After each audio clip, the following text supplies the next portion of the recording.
Hi, welcome to the Indie Wine Podcast. My name is Matt Wood, and this is episode 101. I recently sat down at Dose Bar in Sonoma to talk with Jack Sporer of Fresh Wine Co., aka Fresco, and Magnolia Wine Services. Jack grew up in San Francisco, but has long-time family ties to some of the more well-known vineyards and farms of the Sonoma Valley. With Magnolia, he's at the center of the valley's small production wine community. And his Fresco wines are really unique natural wines made mostly from Sonoma Valley grapes. They offer everything from easy and fun drinking wines to serious single vineyard orange wines and structured primitivo. He's also, of course, involved in Dose Bar, which is an amazing tasting room and event space just off the Sonoma Square. A reminder that I have a Patreon at patreon.com/IndieWinePodcast.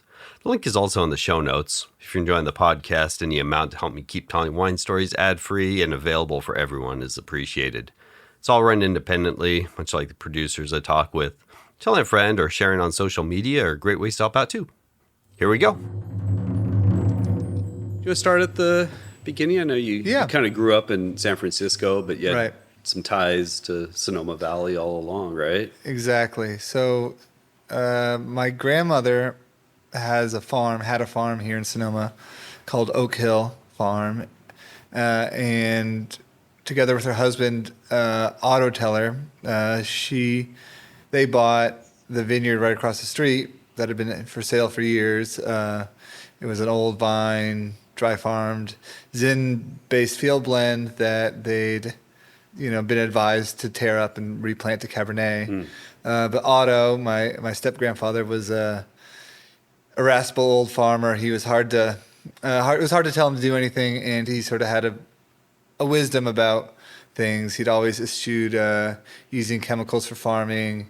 He'd always complained that the vineyards were sucking up all the water, so buying a dry farmed vineyard made more sense to him. And his farming style was known as benign neglect. So it worked for him to buy this vineyard that didn't need much in the way of inputs and didn't give much in the way of outputs. But the grapes that it did give were quite concentrated and delicious. And at the time, those grapes were being bought by Joel Peterson from Ravenswood. So all that is to say, I grew up in San Francisco but had ties to Sonoma Valley. We'd come up here most every weekend growing up. When I was just turning 10, my uncle, Will Buckland, moved home and took over management of the vineyard and started the family wine brand, Buckland. And 2 years later, we were bottling our first vintage, and that was my introduction to the wine industry. 12-year-old working on a bottling line. I resolved to never do that again. Still not a big fan of bottling, but it is a necessary evil. Yeah. But at the time, I was like, I don't think this is for me, and went off to college on the East Coast, studied biology, worked a little bit in that field, but pretty much the summer or the fall after graduating, I found myself heading home and was offered an internship at the Custom Crush Winery where my uncle was making wine. And from then on, I don't think I've done much of anything else besides making wine. That was a really fun job. It, excited all my senses: taste, touch, smell, and hearing, and everything was just so alive. But it was also physical, which I liked physical work. Yeah. So it was a good blend of physical, mental, scientific, and artistic. Was there a part that caught on with you at first when you were doing that internship? Like, you don't like bottling, but right. But was there anything that kind of jumped out at you? Well, the punch downs. Okay. That back in the day, it was a lot of macro bins. I think we were doing we had like 40 macro bins, and I remember punching them all down one day myself, morning and afternoon, and I was really sore, but really, enthused and felt good about it. Felt like it was fun work. I think I enjoy the creating of something physical, and also, grew to love the taste of wine. The other thing about the wine industry was at that time was that I really wanted to travel post college. That was sort of my main goal, and the people I was working with said, well, why don't you just apply to a job in Australia? So I applied to 30 or 40 wineries, and one of them took a flyer on me, and I ended up in the Pyrenees region and outside of Melbourne. Worked harvest there, and that was a big winery, and in retrospect, not very well run. But at the time, I was having an amazing time, and left that harvest with some money in my pocket and spent most of it traveling around Australia in a camper van. And from there, I was lucky enough to score a job via a family friend in Bordeaux, which I didn't realize at the time. It's pretty hard to do. Even French people usually don't get to work in Bordeaux, is what they tell me. So I was just lucky. Right time, right place. And of course, it was one of the worst vintages in living memory in 2013. But you learn. I think you learn more in the harder vintages, and it was a cool job. I worked at a couple different wineries via this labor management guy that I was hooked up with. So worked at some really high-end wineries, some lower-end wineries, sorting out snails on the sorting table. But speaking bad French and having a grand old time. I went from there, and I at that point it had been 3 harvests in less than 18 months. I was kind of burnt out. My wrists were sore. A lot of punch. Yeah, exactly. A lot of pulling hoses. So I thought it might make sense, and my uncle advised me to look into working in retail, because selling wine at a bottle shop, you're exposed to a ton of different wines every day, and you can kind of really taste through what you like, understand the differences between regions, and also a bit about sales and how the wine economy works. So I worked at a sort of OG wine shop back home in San Francisco called the San Francisco Wine Trading Company. Spent a year there, stocking shelves, pouring wine, tasting with reps, sometimes tasting like 10 wines a day, 5 or 6 days a week. Yeah, you get a pretty good palate education. From that. Exactly, and a lot of what I like now, I can trace back to that year. Okay.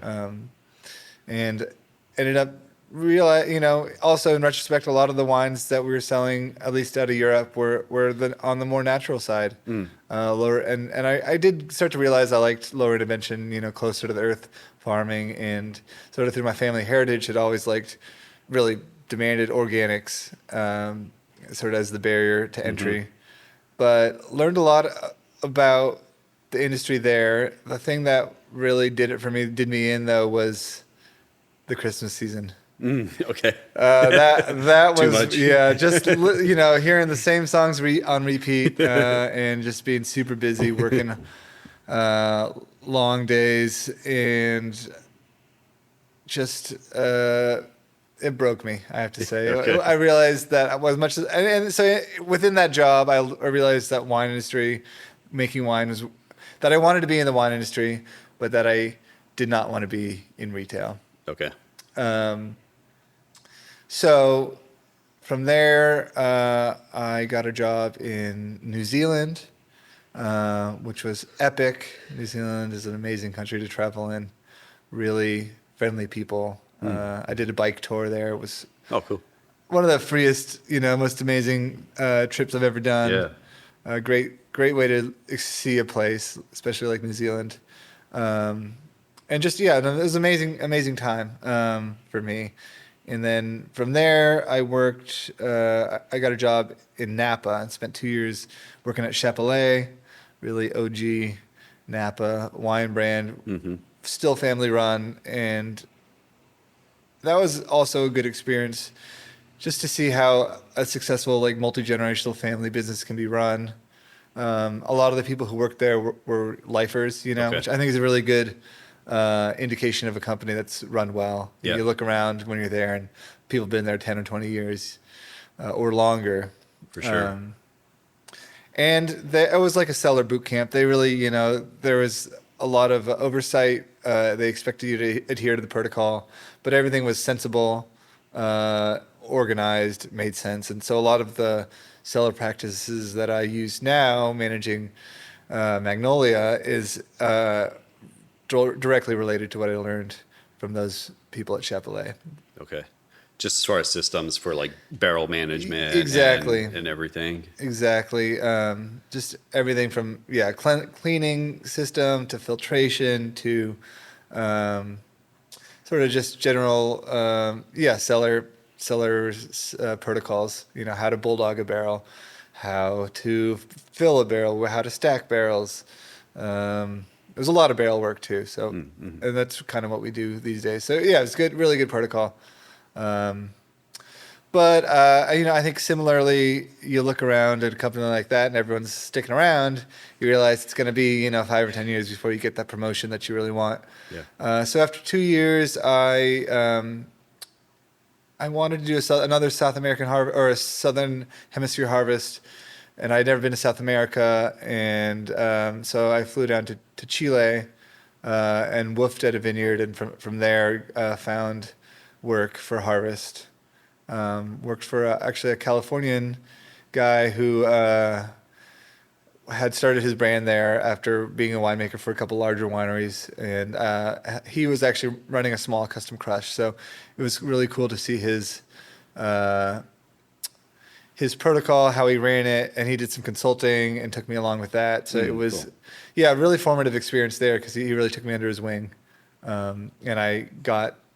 Was a technically harvest enologist, which sort of helped open doors for further work opportunities. So, and what was nice thing about Chile was that, just having worked in Napa and Sonoma, they really were revered that work history in a way that I think other regions didn't. So it just, Okay. it was good to go to a place like that where you could sort of advance your career more quickly.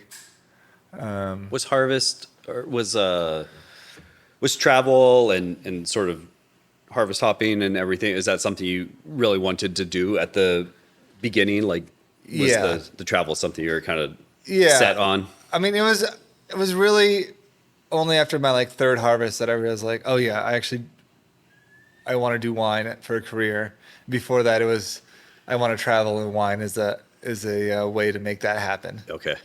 If that makes sense. So it was and I would recommend it to anyone who has the means and ability. It is one of the best experiences out there. And just to be able to live, not just visit, but live in a country and establish your routine, find your favorite bakery, eat the local food, make friends. It's such a special experience, and I think being somewhere for 3 to 6 months is really special. It's not like traveling and being there for a week or two. So yeah, I'd recommend it to anyone, and they might even pay you to do it, which is also really fun. So, okay, so finished Chile, came back. Actually, the thing about, to follow up on your question, the thing about landing in Chile is as soon as I left because I was restless, but as soon as I landed there, I got homesick, which had never happened before. So, left that country after harvest. And I had originally, maybe planned to stay longer, but it was oh, you know what? The harvest hopping is great, but of course, it's hard to have. You don't get a 401k or a pension. You don't. It can be hard to date someone if you're living across the world half the year. And so sort of for all those reasons, I came home and took a job here in Sonoma at Bedrock, which was an awesome experience. Really, another great winery to work for. Yeah. They've got a lot of people who've come through their system who are now making great wine on their own. So, highly recommend. Of course, that was 2017, year of the catastrophic fires here in Sonoma.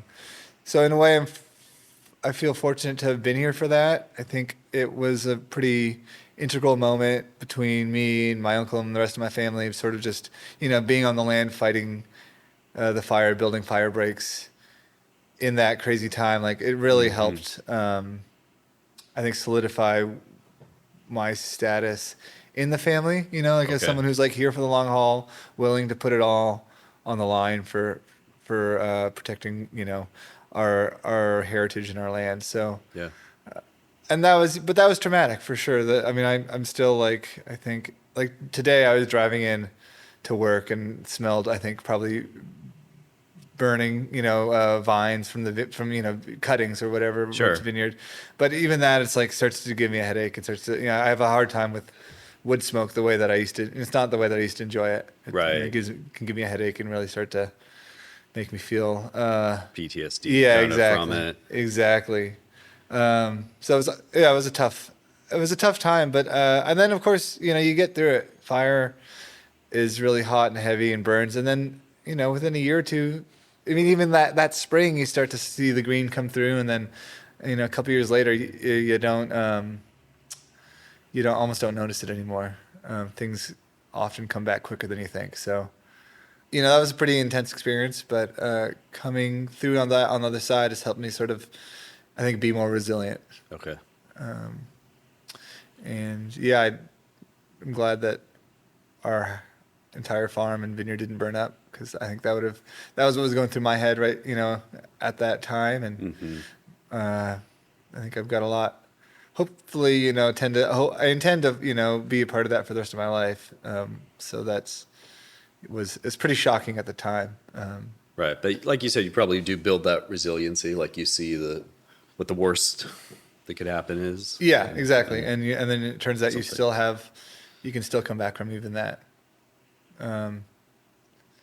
But after that experience, 2017 harvest, I was pretty shook, and I also had kind of felt a bit of a plateauing in my career. I think, you can be a harvest cellar hand, a bunch of times, but every new winery, you're starting at the bottom. You're the guy that cleans the drains and cleans the tanks. You're not the guy making any decisions. You're not, and you don't necessarily see the whole process. So I felt like it would behoove me to get some education, and the place that was most attainable and seemed like the right fit was a Santa Rosa Junior College. Okay. So I attended that for a couple of semesters. I just initially started to get some classes, but I ended up getting an associate's degree in viticulture, and ended up meeting my wife there, and a whole bunch of great friends. Good bonus. Great bonus. And it was an awesome experience too, because there were a lot of like-minded, interested young folk, a great sustainable agriculture program. And I wasn't just doing vineyard. I did some animal husbandry, animal science class, Cool. and some market farming stuff. So just sort of a more broad view of sustainable agriculture. And that, I'd like to say, that's where I really got radicalized. Okay. I had already had, an idea that organic is the way forward. And I had maybe would have been able to let you know what regenerative meant, but sort of having the whole system spelled out for you about what is the pesticide treadmill, why do farmers and vineyard managers feel the need to use herbicide to control weeds, and the cost implication, but also learning the long-term effect of how that affects our waterways, our carbon output, our the health of the vineyard workers, et cetera. It all kind of crystallized in that experience of taking those classes. It must have been a different way for you to kind of hear the information. Like I'm sure you heard it from the family, or kind of Right. with how the family has farmed your entire life, but must have been a different experience kind of seeing it in a book and this Absolutely. other point of view that, like, hey, it's Yeah. not just a hippie thing No, or something no, like no, that. it's Like not. it's It's super critical. it's in the book here. Yeah. Also. And I think too, like, because I've only grown up in organics, that I just sort of thought that was the way that you did things. I hadn't thought too hard about it.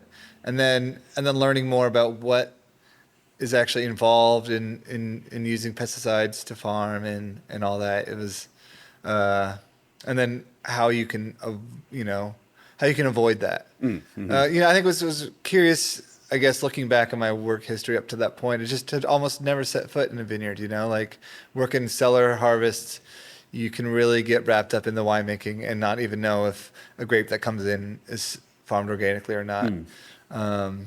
And I think that speaks to one of the sort of main beefs I have with the wine industry as it presents itself in the U.S. is that that separation is really throughout all the wineries. I mean, not all. Not it's getting better, I think, but it's when I was coming up 15 years ago, 10 years ago, it was really common for winemakers to not be in the vineyard and vineyardists to not drink the wine. So I think that we're doing a better job of closing the loop, especially at the high end of winemaking. But it's there's a lot of work left to be done. Yeah, just to finish off how I got here. Pretty much after finishing the associates, I went and worked back at Enkidu, which is the custom crush winery where my uncle had been making wine on 8th Street, right across the street from Bedrock. And I sort of had my first management role there.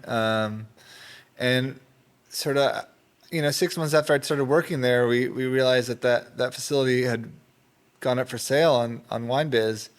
And we asked the winemaker, and he's like, he was trying to move on, retire, et cetera, and downsize. And my uncle was looking for a way to sort of slot me into the business, and without sort of over promising what, because Buckland's pretty small. So trying to make a way that it could work for me to be involved, and also for him to sort of, because he was going to have to find a new facility regardless. So we ended up buying the business, maintaining some of the customers, and then putting some money in to like improve sort of the tank layout and put a catwalk in and a punch down rail and but more or less the same space.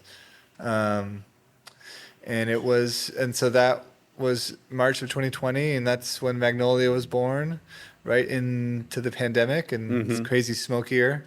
So, so that was Magnolia Wine Services. And right around that same time too, I was launching Fresco, which is my wine brand that I've been doing now for 6+ years. And so that was a crazy time, The pandemic was just getting going. We were like, what the hell did we do? But it was with the crazy inflation surge and sort of the surge in demand that you saw during COVID. So it was ended up maybe being a good time. I don't think it would have been possible 4 or 5 years later with sort of what we had to put into it. So, and now we've turned Magnolia into a pretty, robust custom crush winery with about 24 clients. And we've kind of made a business out of saying yes to the people that are too small for other custom crush wineries. Okay. So, we have a 1-ton minimum lot size, but a lot of people want 5 tons minimum for their lot sizes. And then you're still really on the tiny, puny end of the scale. And so, but there are a lot of people who, over the years are willing to take an interest in either making a ton themselves or farming an acre of grapes themselves and starting a brand. And, I think we've done a nice job carving out that niche of making wine at a small scale, like affordable and practical. And I think a big part of that is catering towards the more natural side. There's a lot of sort of younger folks who are enthused by that, and you don't really, unless you have $100,000 to start a brand, you kind of start small with 1 to 2 tons, and we're able to accommodate that. Yeah, it seems like Magnolia has kind of become like a center point for a lot of the smaller, kind of natural leaning Thank you. Producers. Yeah, Sonoma. I think that it's just kind of a niche that had not been filled. And having someone who understands why you would do a native ferment, why you wouldn't cold stabilize, the cost implication of filtering versus not filtering, and isn't going to judge you for that. I think is important. And we also, there's plenty of people using inoculations and et cetera. So we're not, we're not a 0-0 facility by any means. I think we tend to skew more organic than anything. I think natural wine, probably by producers, is probably like half the producers, but by volume, it's like less than a third. Okay. I would say. But it's kind of a spectrum too. There's a lot of low intervention winemaking where you use nutrients and maybe you filter at the end, but it's like native yeast and sort of without a bunch of tannin ads or whatever. There's, I think people in the sort of wine consumption community, especially drinking natural wine, tend to hyper focus on things like filtration and sulfur use. Whereas there are, hundreds of things you can add to wine that we don't talk about as much, that I think have a more profound impact on the flavor and the way it makes you feel. And I'm also grateful to be exposed to so much diversity of winemaking styles and approaches. Yeah, I was going to ask you. It does seem like there's a large range in winemaking styles, and maybe the styles of the finished wine also that come out of the facility, and I guess just managing that, and how's that kind of interaction work? You must hear like a lot of different ideas from sort of all sides. Oh yeah. Well, so from a cellar logistics standpoint, it's nice to have a spectrum because you'll have, starting in mid-August, usually you'll have sort of some of the really early pickers, people who are picking based on acid and often picking from earlier regions that are a little bit more affordable, like Lake County or Clarksburg. And a lot of those grapes come in, mid-August, right? And then there's sort of the more like classic Sonoma guys who come in sort of like starting September into October, and then there's some of the guys who really like to let their fruit hang and make it sort of in a riper style, and those guys come in like October and later even. So you can flip your tanks more, which is sort of I think one of the key things for profitability with Custom Crush is like, okay, I can use this tank once in August, twice in September, and again in October, and that's really maximizing. Because otherwise you pay for this tank to be here, you pay for the square footage, and if you only use it once, it's not, it's hard to make money that way, unless your wine's really expensive. And then managing the personalities is probably the hardest thing. I think it's where, I mean, just, because people become winemakers because they're fiercely independent typically, and they want to do things their own way, and then, and they don't really want to compromise on things. And so trying to like talk people down to like, no, you can't make 12 different press cuts because where are you going to put these 3-gallon lots? And no, you can't, or maybe it doesn't make sense to have a half ton of this and a quarter ton of that, because the fermentation dynamics are such that like if you're doing native yeast and it's a cold day or a cold night, you're gonna like that quarter ton lot is gonna freeze, or just stick, more likely to stick. So, and what I appreciate is that the clientele that we have do listen to what I have to say for the most part. At least they take it under advisement, and then they kind of do what they're gonna do anyway. But they'll at least let me help them, guide them by like understanding that I've seen it before I've seen a lot of things, a lot of people make mistakes, and maybe I can help them avoid that in the future. How many lots do you see in an average year at Magnolia? I mean probably our average lot size is 1 to 1.5 tons, and we have 250 plus tons go through there, so that means it's 150 lots or more. So that's not even counting some of the press cuts that we make. So it's a lot to track. But it is we have a system, we make it work. We sort of encourage by the way of price breaks, larger lots, which a large lot for us is 4 or 5 tons. Okay. And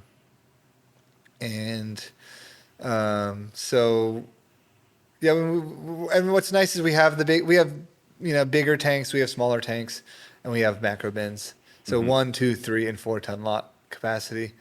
So we really are well geared up for making, a ton of small lots. Yeah. The one thing is that everything in the press everything in the winery runs through one press. So that is sort of our biggest area of pressure. Yeah, I kind think of during bottleneck harvest. a little bit. Yeah, it's our there. bottleneck. But so far, I mean, I've heard horror stories from like vintages like 2022 where people were like, "Oh yeah, we're like 3 weeks out from being able to press your wine," and I think we've never been more than a day or two out from like a desired press date. So Okay. I think we're right sized. We're about.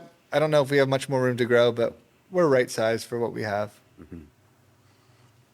How much of the work is generally done by you and your crew versus the Versus clients. individual clients? Yeah. So we ask workers or clients. We require them to have, a pretty robust insurance package so they can be in there working on their own wine, and we encourage that.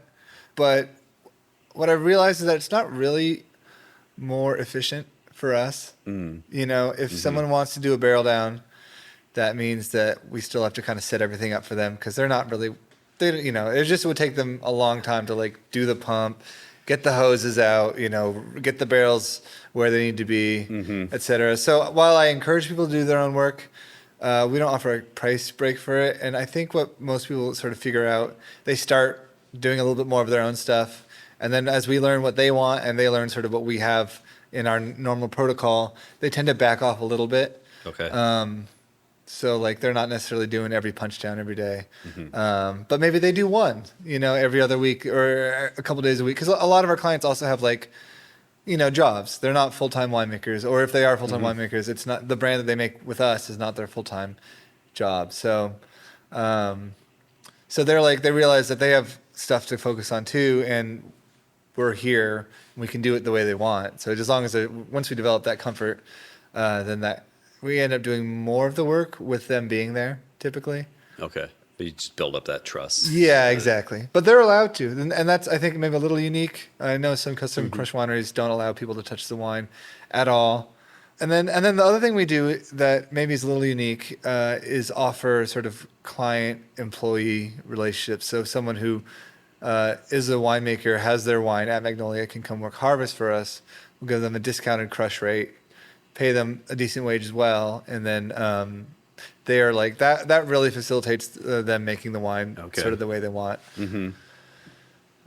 And that's worked out really well. I mean, it can be tricky, scheduling around like, oh, this guy's got a pick date that morning, and this guy's, got to pick his kid up from school that afternoon. But we tend to get a pretty good roster of like really invested individuals who want to work harvest. So that is a really good, has worked out really well for us. And so if anyone out there is listening and wants to start a brand or make a ton of wine or two and work harvest, I encourage you to reach out. We're already in the process of sort of trying to figure out our team for next year. So, It must help kind of the starting out or kind of blossoming winemakers really see the process absolutely. through in ways that they might not otherwise get to. Exactly right. Yeah. And even if you can only work a couple days a week, we usually make it work so that it's worth it for everyone. And that's led to some really great relationships. I mean, 3 out of the 4 people here at Dose Bar are all worked harvest. I mean, including myself last year. So that was, that's just a super fun collaborative process. And we share fruit sometimes, trying to make, and we share bottling costs, et cetera. So we are well set up to cater to the small winemaker, and the small winemaker can also cater to us too, in a way, which is nice. And so all that leads to my brand, Fresco. Yeah. I think, which I've really, learned a lot having my own wine brand. And really, honestly, I learned a lot about winemaking, but it's way more about how to run a small business and how to keep your costs low. And I mean, it's, as anyone who's got a wine brand out there or works in the industry now, it's kind of bleak out there at times, and it's really easy to overproduce when people are offering you cut rate fruit. But it turns out it's not. It's one thing to make wine. It's a whole other thing to sell it, and even a whole other thing entirely to sell it at a profit. But I have to say it is really one of the most rewarding things I've done is starting a brand, and What did you want Fresco to be when you're starting it? What was your idea for it? It's funny. I do think about that because a lot of things I just did because I wasn't so introspective about it, but I think just following my gut, and it really did kind of work out. But the crux of the plan really. So Fresco is a portmanteau for Fresh Wine Company, and what I really wanted was for people to think about their wine the way that they think about their vegetables and their fruit that they buy, because I think there's kind of a disconnect among the consumer about people who, they may buy organic peaches at the supermarket, and they may buy or at the farmers market, and they may buy, they may know their farmer for their meat CSA, et cetera, but finding people who sort of make that connection to wine wasn't that obvious. And I think this is sort of like when I was just becoming aware of natural wine. So in a way that I'm definitely not the only one to have tried to make this leap. And I think the consumer now is a lot more aware than they used to be. But yeah, so the idea really with Fresco was to sort of like present a fresh, unadulterated product to the consumer, so they could understand that their grapes and the winemaker, the grape grower are all people, and it matters that everyone along the chain got paid. It matters that it's organic.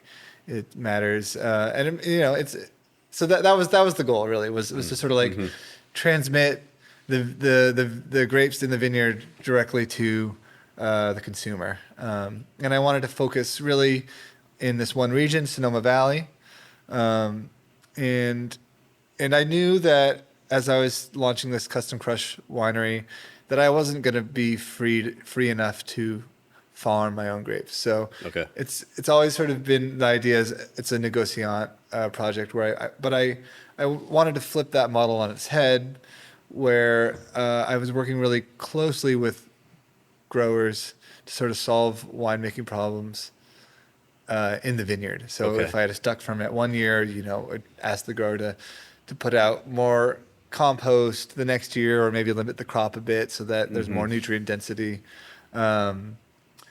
Or if we had sunburned fruit one year, to leave grapes the next year, leave more leaves covering the grapes the next year. So that was the plan was to highlight vineyards and wine growers in Sonoma Valley with a sort of unadulterated product, to just get people to psychologically leap over the fact that just because it's a processed product doesn't mean that it's not fresh or straight from the earth, essentially. And I also really wanted to highlight the farmer, the people growing the grapes. So for most of my wines, any single vineyard wine, the grower is on their name's on the back label. Yeah. And mine is not. And then that first vintage, I got linked up with Ross Kennard, who's a vegetable farmer, a legacy vegetable farmer in the valley. So a similar sort of background to my own. His dad, Bob Kennard, was the longtime veggie grower for Chez Panisse. And so when Ross got his hands on some Primitivo that he was farming, I thought that would be a good entry into it and into making wine, and it ended up being like more than I could have realized, like a perfect fit. Nice. This vineyard is super unique in a number of ways. It's dry farmed. Ross doesn't have any access to water, so it's just not an option. Okay. It's own rooted, which is really unique. Oh, So wow. someone in the 90s, this is like after phylloxera reared its ugly head again with AXR1. Someone in the 90s decided to plant Primitivo on its own roots, which one can do, but it's just, it's not advised because of the phylloxera Yeah, risk. kind of a bold move. Yeah, exactly. And so I've actually asked around a couple of the people who would know and why anyone would do this. And generally the answer has been that they were cheap. Okay. Rootstock Yeah. can be expensive. It's a whole other added cost, and you might actually get grapes a year quicker because you don't have to like establish the rootstock and then graft on and then train up the vine. So it's like a little bit of a cash grab, and I think the guy who planted it might have had, it was a leased vineyard. So they didn't own the land. So Okay. they're just trying to make sure they get their money back within 20 years, et cetera. Yeah. So investing less, expecting less. But I don't know if it's just a weird combination of the site or the soil or the dry farming, which forces the grape roots deeper, but it has not succumbed to phylloxera yet. So knocking on wood, but it seems pretty stable. And then the other thing about this vineyard, which is I think maybe related to the lack of rootstock, is that it doesn't get mildew. It hasn't been sprayed for powdery mildew since Ross has taken on the lease, which is coming up on like 8 years now, and doesn't seem to be affected. And it's not exactly clear why. I think the grafted rootstock from American heritage tends to be a little more vigorous, and so maybe that's a contributor. And so it's less vigorous and it's less mildew pressure. It's curious. Yeah, it doesn't really make any sense. Hillside No, vineyard? valley floor. Valley, okay. Surrounded by vineyards that are sprayed pretty aggressively. So maybe that's why there's, not as much of a pest pressure because everything else is nuked next door. Mm-hmm. But I don't have a good answer for you. But and then this is something I've learned too over the years is that own-rooted fruit tends to hold on to its acid a bit better.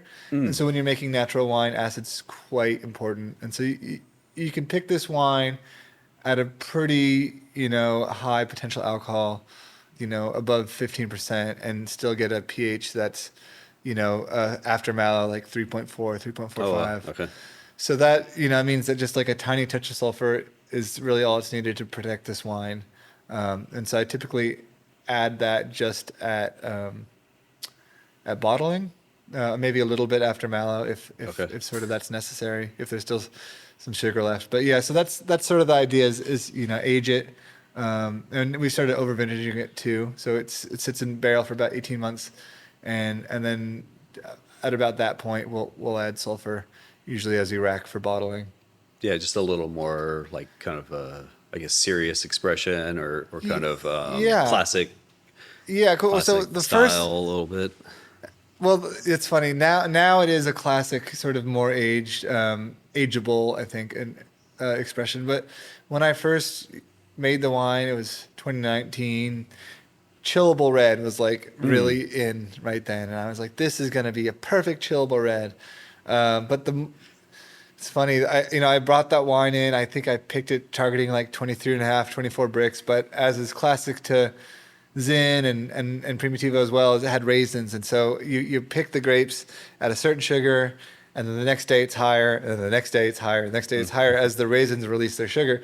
So the final alcohol on that wine was 16.1. Okay.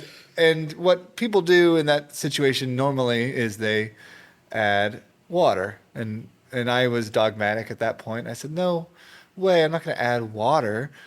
That's crazy. This is a natural wine. And so then I finished up in, 6 months later with a wine that was 16.1% alcohol, 3.3 pH, and wouldn't budge on mallow at all. Yeah. So at that point, I was like, I guess I'll bite the bullet. And I added, I added water and a little bit of the rosé I had made too, just to, and then a little bit of acid to just get that water to about where the wine was, so I wasn't like effing with the acid. And lo and behold, it went through mallow. We finished like just below 15% alcohol, and it was delicious. And I put that in a clear bottle, and sort of sold it as was intended to sell it as chillable red, but as I sort of drank that wine over the months and years that followed, I was like, and made it again and again. As this turns out, it's a serious wine. It's a real red wine, and I do serve it chilled in the summer, but I don't necessarily like lead with it being a chillable red anymore. Mm-hmm. It can kind of go either way, I think, which is nice because it's got that great acidity. But yeah, it's I think it deserves a little more respect, and even the 2019 and 2020, 5 years later, are still tasting great. So that, sort of exemplifies the journey I've had as a winemaker, where initially I started out dogmatic. I wasn't going to add anything. And then now most years, a touch of water at the beginning of fermentation, just to get it below 15% alcohol it's a totally reasonable thing for me to add. And I have no qualms about that. I think it makes for a better wine. What was the thing that set you down the natural wine path at the beginning? It sounded like you tasted some at the shop you worked at, but was there any like real moment that kind of took you down that road? It's a good question. I think, in 2018, I probably wouldn't have even been able to define what natural wine was, or distinguish one from the other. But I think as part of that sort of learning with, about regenerative agriculture, that sort of came into my head at the same time as learning about natural wine, and they just seem so intrinsically linked. Because natural wine is really exclusively from organic grapes, and while the organic wine certification exists, it's for a lot of reasons that we could get into not very conducive to wine quality in a lot of ways. So that was sort of it was the right time, right place. Okay. And then when I was doing my first internship, or after my first management role at that custom crush winery that became Magnolia, I was also helping out. Got introduced to Nick Cotturi and Dan Marioni and David Rothschild, who were all working up on the mountain at that time. So I did go up to the Cotturi winery and do a couple of late night sessions, making wine and crushing grapes, and that was a very illuminating experience, because I had not ever done a punch down without a punch down device. So everything's by hand, and by hand that means you're sticking your arm like 2 or 3 feet into the must, and doing a lot of stuff by hand, and maybe you got a beer in your hand while you're crushing grapes, and it was just so wild and free, and that was a very illuminating experience, because I had never been this deep in a ferment before, but it's a good learning experience. Okay, so where was I? Up on that mountain, unlearning a lot of what I had learned. Nothing that needed to be forgotten necessarily, but just sort of like realizing that you don't have to make wine to a recipe, and just to be more engaged with the tastes and the smells and the aromas that are so indicative of what the wine is going to become, or any issues you might run into. Just seeing another way of doing it. Exactly right. So it was really illuminating being up there, and I was only up there probably a handful of times, but that whole experience while I was starting to make my wine, and natural wine was like very buzzy at that point, and it was cool, and of course most of the ones that we drank were European, right? And of course at that I'm not I was ignorant at the time. There were plenty of great domestic natural wine brands even at that time, but they were unknown to me until sort of I got more educated.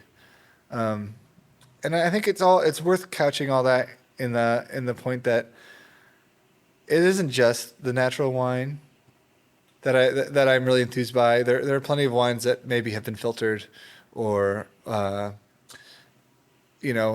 maybe nutrients added, or even yeast that I still love and drink with great pleasure. So, it's been a bit of an oscillation. There's some times where I'm like, ugh, if I drink another filtered wine again, I'm just gonna, just go back to Modelo. But then I have like a really great wine that was aged and is pristine, 15, 20 years later. I'm like, well, okay, I understand why you may actually want to reduce the threat of microbial infections and all that. So personally drink wines across the spectrum. Yeah. I guess one thing I find really interesting about how you present the winemaking is sort of your transparency with it. Right. And I guess it's kind of almost like maybe what Ridge has kind of done over the years, where it, like just a transparent process. Hey, that it has water. Like it's not anything to be ashamed of, and it's nothing to like hide. It's just being kind of, I guess, factual or straightforward. Yeah, I think it's super important because, you know, a lot of why people like natural wine is maybe rooted in a little bit of misplaced chemophobia. You know, you're like, oh, I don't know what that is, so I don't like it. But, you know, those phobias are backed up by like a long history of other products and other foods and things you consume that are really not good for you. And so it's like, I think it's totally understandable to be like, well, I want to really understand what I'm consuming. And that's really what I want, is I want my consumers to know that like, this is an honest product. And just because it has 5% water added or 2% water added, it doesn't mean it's not, again, an honest product. Mm-hmm. And even if I were ever to filter a wine, you know, that would be something that I would, you know, I consider it at times. And I don't, I typically, you know, I haven't at this point had to filter anything, but I've dumped lots down the drain rather than doing that. And I think, you know, if like the businessman in me is like, well, what the hell am I doing here? Spending, you know, $2,000 plus a ton on grapes and the same amount on processing and then barrels. And then you get to the end of it and you're like, well, it's vinegar. So, or, you know, it's a Brett bomb. So, but learning how to not make those mistakes has, I think, been key. And yeah, the one other thing I did do one year was I had a VA issue with a wine that got stuck, and VA rose to sort of unacceptable levels, and we brought in a reverse osmosis machine, and which is pretty standard across in a lot of wineries to have to do that some years. And this year it was a Chardonnay that I'd paid a lot of money for, and I really wanted to. And you know, the year before was so good, and I had really high hopes for it. So removed the VA, the fermentation started right back up on its own. And when I bottled it, I blended it in with some stuff that hadn't had the VA removed. And it just had a lower VA naturally. And so it was, you know, that's technically not a natural wine at that point, right? It's 75% treated in a way that, you know, would not pass muster. But other than a small amount of SO2, it hadn't had any additions and had come from organic fruit. And honestly ended up tasting really, really good. You know, it was on its own, it was missing a little bit, but with the blend, it was really good. So it's not a goal of mine, but it's a reality that when you're making wine in this region, at least, that sometimes VA spikes and fermentations can't finish. So, you know, hopefully that won't happen anytime soon, and it's rare, but yeah, I mean, I reserve the right to do it if it's going to make the wine taste better, and I will always be forthright about it. And I think that's an important stand to take. I want to ask you about working with the vineyardists that you do, and you'd kind of mentioned it with Ross. And are you finding grapes that you're liking that are already farmed organically, or are you helping farmers at times sort of transition to more of a style of farming that you're looking for? How's that kind of work? It's a little bit of both. So Ross, you know, when I started the Primitivo, he had been farming that on his own for a year or two, and was doing a very exemplary, if hands-off job. When I wanted to start sourcing some Sauvignon Blanc, a friend who'd been working with, his family had some Sauv Blanc just up the road from the winery, and that was not farmed organically. And he conferred with his family, and basically I wanted to buy it, but I needed it to be organic. So he took it over, that one block from his folks, and managed that on his own, and did it organically, sort of, you know, regeneratively, the whole, you know, eventually going with the whole no-till protocol with just a touch of irrigation. So pretty hands-off. And that was a major win for me, right? That was like 3 acres that used to be farmed with herbicide that no longer were. And I was like, wow, we start here. We can get the rest of the vineyard down. We can get, maybe we can start a movement and I can make, 100 tons and it'll all be of regeneratively farmed organic fruit. But then, of course, the market started to kind of collapse. And so it's been hard finding places like that now. And I'm not able to grow, even absorb that whole block of Sauv Blanc any longer.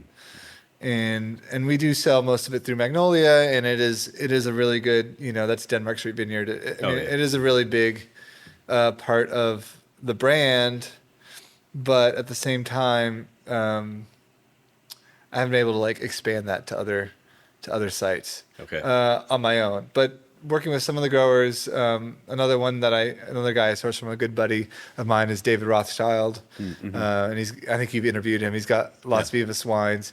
And he's an excellent farmer, and he found a niche taking over vineyards that were maybe a little small for most of the vineyard managers to bother with, and most of those tended to have been farmed with herbicide initially, and he was able to transition them to organics.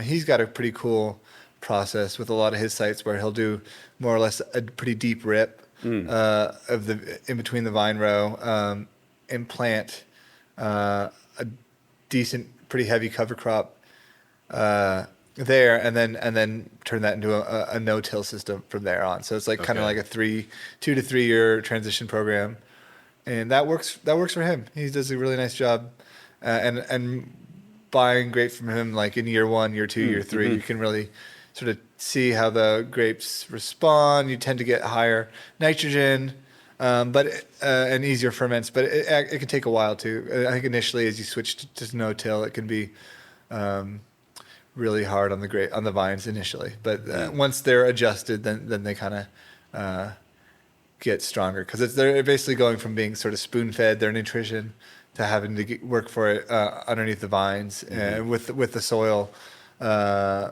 And the roots growing deeper, so it is a bit of a transition, and working with growers like that has been really helpful. But yeah, again, I'm not at a point where I'm growing anymore. Yeah, which is, initially I was like, oh yeah, every acre I grow, it could be another acre that gets converted to organics, and I was very idealistic, but it's pretty easy to get over your skis quickly. So at this point, we're kind of holding for it. We're not adding too many more vineyards. Yeah. That Sauvignon Blanc that kind of makes up the backbone of the Fire Fuego. You got it. That's right. Yeah. So we bring most of that fruit in like early September. It gets put into one tank whole cluster, and then another portion of that is pressed and pumped over the top.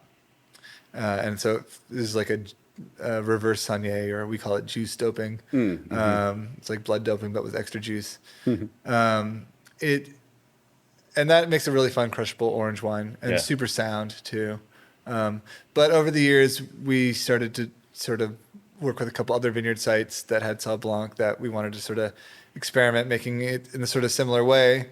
So we've and then blending them all in sort of at the in January when we bottle.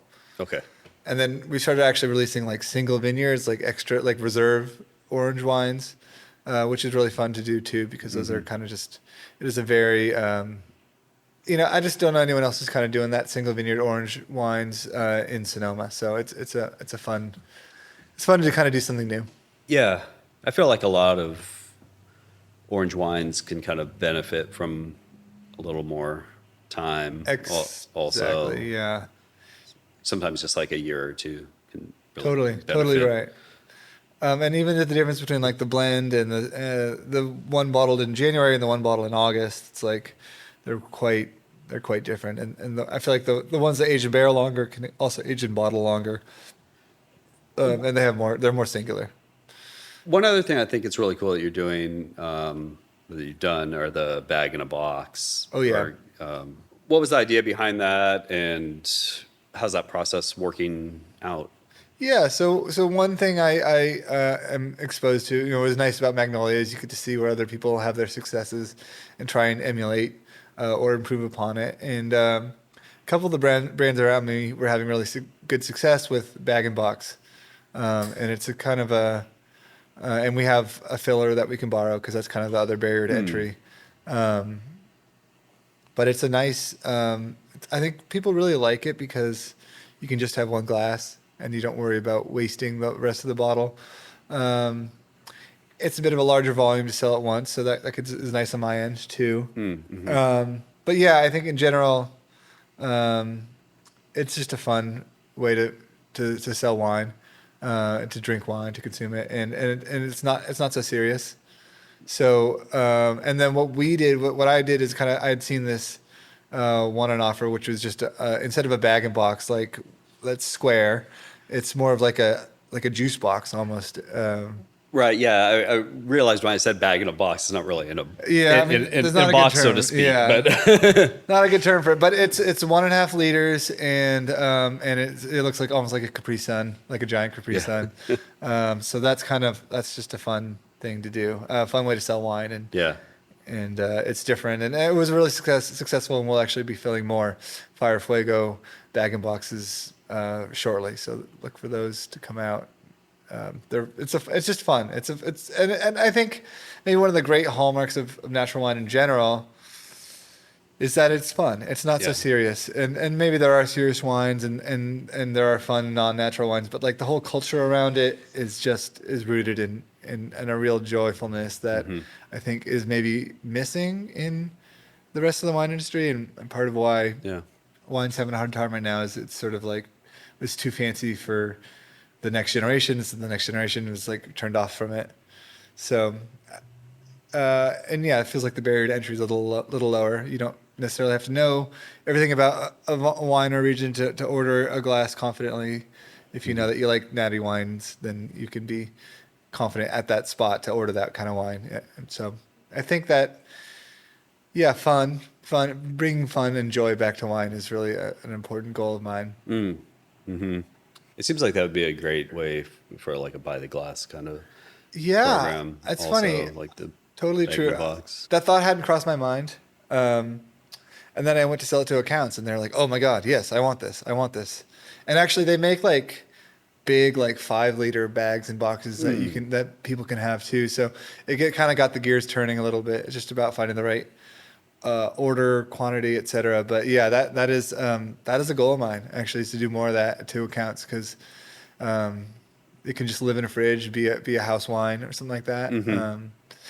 And yeah, it's funny you say that, because I was totally caught off guard. I was like, yeah, they're gonna only sell it retail, and then next thing you know, it's by the glass and quite affordable, and I'm just stoked on that.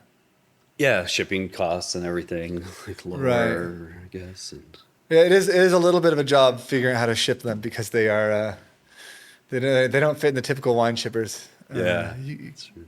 But we did squeeze them in. We can't just ship one, but if we have like a 2 or 3 pack, they can fit in like a Magnum size. Okay. Or whatever. But they're crazy. They're so small looking. It's crazy how much volume is in there that you don't really expect. You know what? One thing I wanted to ask you about, and we haven't said anything about it, but we're here at Dose Bar. And you can tell me a little bit about how that came together for you? Sure. So Dose Bar is our shared tasting room, shared between 4 brands at the moment. And it came about because, I think Sonoma really needed a space like this for locals and to drink a glass of wine, because there's a lot of places to taste wine on the plaza, a lot of places to eat, but not a lot of places to sort of like go and get like a glass on its own. And so we filled that need.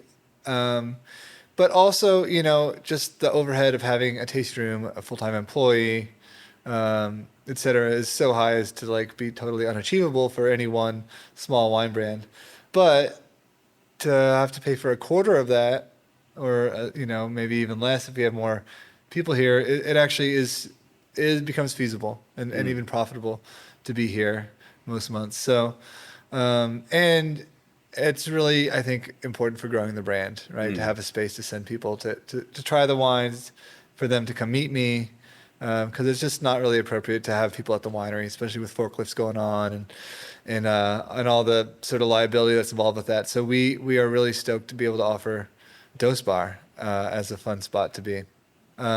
So Dose Bar, in addition to filling a lot of needs, it also is, affordable for smaller brands. And if anyone out there is listening and wants a space for their wine brand, we are, looking for the right person to join up. It's now kind of functions a bit as a co-op. It's gone through a few iterations and changes as we sort of figured out what does and doesn't work. It really functions more as a wine bar than a tasting room, although it can be both. Technically, the license is under a tasting room, so we're able to be kid-friendly, which is really fun. We've got a lot of young families in the area, so it's just nice to be able to like have a toddler around if you need to, and but we can also do late night parties, and we started doing karaoke, which is really fun. And we're learning what does and doesn't work, and I think being sort of the traditional tasting room model is not really what this space calls for, but it is but being more of a community space, a maker hub, maybe a Grange at some point for the growers to meet, all sort of ideas we've had. But of course, everyone's time is limited. So it's a bit of a in the same way that Magnolia is always sort of like a communication between everyone involved to sort of make it work for everyone and make it work for the community.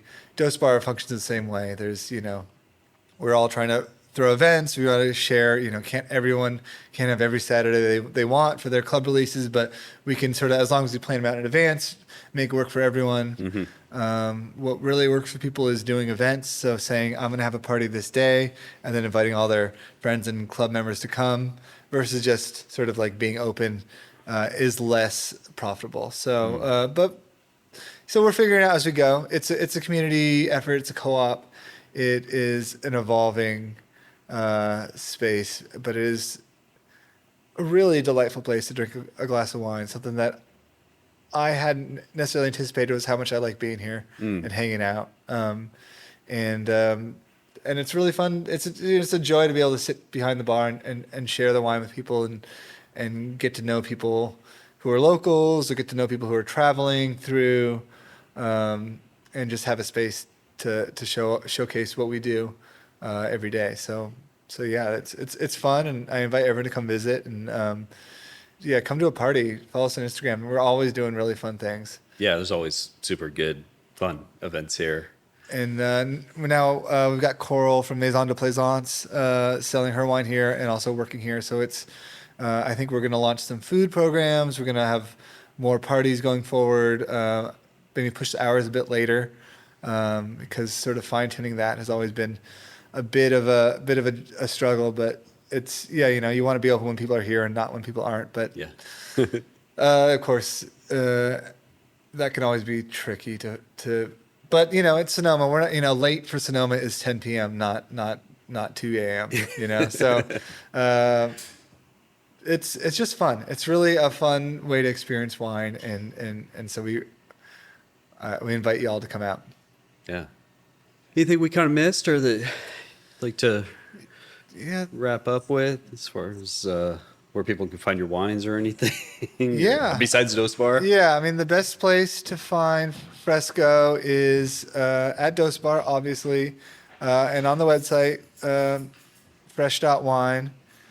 And we are totally, the only thing I would just say to add on to that is, it's just really important to just know where your wine comes from, know where your wine grower, lives and makes his wine or her wine, and, what goes into it, not just from like a pure ingredient standpoint, but is everyone in the supply chain getting paid? Is the glass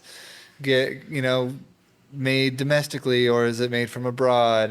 What kind of are the corks they're using compostable, or are they trash?